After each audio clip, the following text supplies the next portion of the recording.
Hey guys, my name's Jordan and welcome back to my latest episode on Battlefield 4, which used to be called Assignment Hunter and then went for a small period in which it's nameless, and now, as voted by you, the question of the day, no it's not a question, but the title of this episode is Clips and Tips. So thank you very much MotoChip for suggesting that title. I quite like it.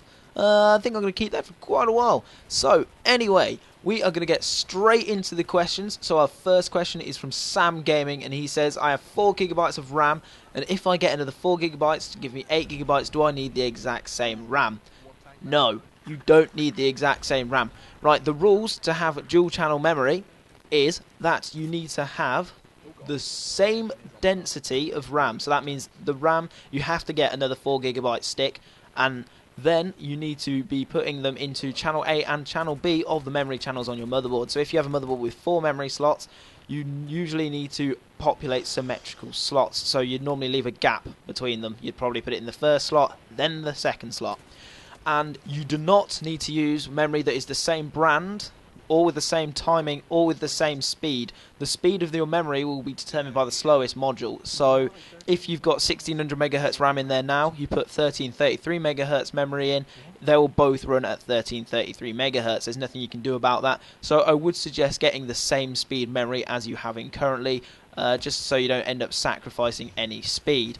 So yeah, that is pretty much it in terms of what your question needs to be answered. So we will move on to the next question, but not before I ask you guys a little question. Did you notice that fancy little animation there with the question in the top right hand corner? If you missed it, go back, watch it again. I think it looks very nice, but I need your guys' opinions on whether or not to keep it. If you think I should keep it, then let me know in the comments below. If you think I shouldn't, then just leave it alone and be like, shh, I don't really care. But yeah, just let me know if you thought it was a pretty cool thing to do. I really want to start pushing up the production value of all the content I produce, just because I'm a little bit of a perfectionist, to say the least. So I do like it to be done like that. So anyway, the next question is from Xtalantica, and he says, do you know how exactly skill level is determined? It keeps dropping below 150, although I already had over 200. It's really starting to annoy me because it keeps getting worse, even though every other stat is better. Right, in Battlefield 3, skill level used to be determined pretty much solely on kills. So basically, it's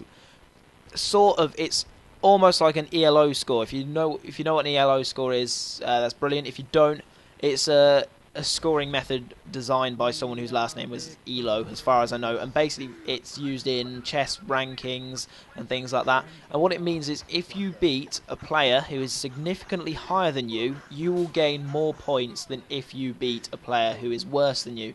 So if you killed someone who is like a little level 1, his skills, like, say if you had a skill of 200, if you killed someone whose skill was 50, you'll get hardly any points added onto your skill statistic. But if you kill someone who is skill level 600, you'll get considerably more points added onto your skill.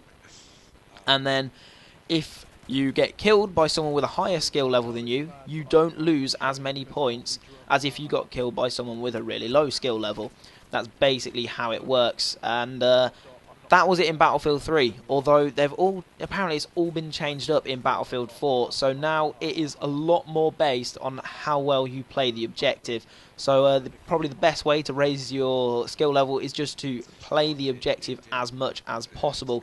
I don't think it has any correlation whatsoever to kill-death ratios or anything like that. Score per minute, it may have a slight correlation to that, although not sure. Nobody knows exactly the algorithm they use to work it out, which is quite surprising. You've seen as Simthic really do put a lot of effort into decoding all the game files and finding out what's going on, but it just pretty much is guesswork at the moment. But all we do know is that from a certain DICE developer whose name I do not know, he did say that it is quite a lot based on how well you play the objective. So yeah, I hope that helps. It's probably not the most concise answer ever, but nobody knows exactly what it is except from the people who work at DICE, and obviously they're not allowed to tell us or something, or they're just trolling us and not letting us know. But yeah, anyway, guys, thank you for your questions. Be sure to ask me a few more for next time. This episode has been really, really short, actually. I mean, how long has this episode actually been? It's been 5 minutes now, so that's a really quick episode for me. I've kept it really nice and fast, not too much rambling as well, which is quite impressive for me. But anyway, guys, please be sure to subscribe, rate, comment, like, dislike, everything like that.